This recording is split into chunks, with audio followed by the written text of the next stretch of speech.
Assalamualaikum warahmatullahi wabarakatuh. Perkenalkan, nama saya Iza Syakilatun Nadifa dengan NIM 877982077 dengan program studi Pendidikan Guru SD. Jadi, di sini saya akan mempresentasikan mengenai filsafat ilmu dan isu kontemporer pendidikan nasional. Yuk, kita simak videonya. Yang pertama yaitu ada makna pilar pendidikan. Dalam konteks pendidikan, pilar berarti dasar atau tiang penyangga yang menjadi fondasi utama bagi berlangsungnya proses pendidikan. Pilar juga berfungsi memperkuat dan mendukung seluruh komponen pendidikan agar tujuan pembelajaran dapat tercapai dengan baik. Seperti pilar pada bangunan yang menjaga bangunan tetap kokoh, pilar pendidikan membantu menciptakan sistem pendidikan yang efektif, berkualitas, dan berkelanjutan. Oleh karena itu, pilar pendidikan menjadi landasan penting dalam mengembangkan pengetahuan, keterampilan, karakter, dan kemampuan sosial peserta didik. Yang kedua yaitu ada prinsip dasar pendidikan menurut Ki Hajar Dewantara. Prinsip dasar menurut pendidikan Ki Hajar Dewantara dapat dikenal melalui semboyan Ing Ngarso Sung Tulodo, Ing Madya Mangunkarso, Tutwuri Handayani. Prinsip ini menjelaskan peran pendidik dalam membimbing peserta didik. Ing Ngarso Sung Tulodo berarti ketika berada di depan, seorang guru harus menjadi teladan yang baik bagi peserta didiknya. Ing Madya Mangunkarso berarti ketika berada di tengah-tengah peserta didik, guru harus membangun semangat, motivasi, dan kemauan belajar mereka. Sementara itu, Tutwuri Handayani berarti ketika berada di belakang guru memberikan dorongan, arahan, dan dukungan agar peserta didik dapat berkembang secara mandiri. Ketiga prinsip tersebut menegaskan bahwa pendidikan tidak hanya berfokus pada pemberian ilmu pengetahuan, tetapi juga pembentukan karakter, motivasi, dan kemandirian peserta didik. Yang ketiga yaitu prinsip pendidikan Ki Hajar Dewantara tetap relevan di era digital.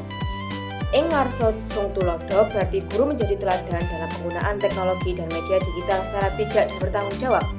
Ing Madya Mangunkarso berarti guru membangun motivasi dan semangat belajar peserta didik melalui pembelajaran yang efektif dan kreatif. Tutwuri Handayani berarti guru memberikan dukungan dan bimbingan agar peserta didik mampu belajar secara mandiri, kritis, dan bertanggung jawab dalam memanfaatkan teknologi.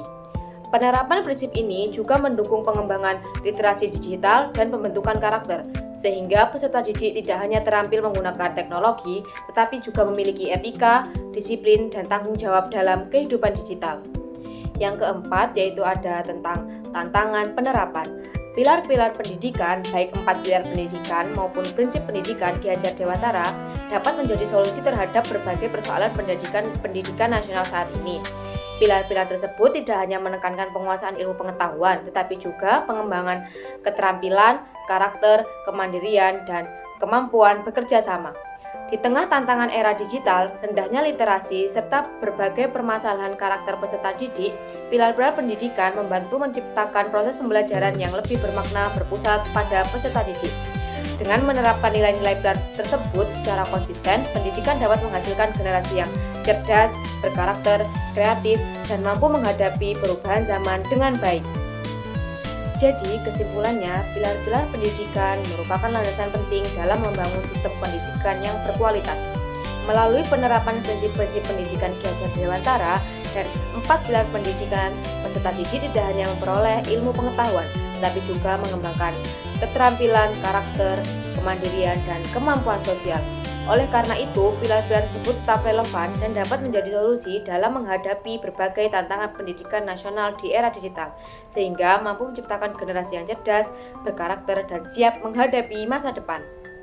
Sekian presentasi dari saya, apabila ada kesalahan mohon dimaafkan. Wassalamualaikum warahmatullahi wabarakatuh.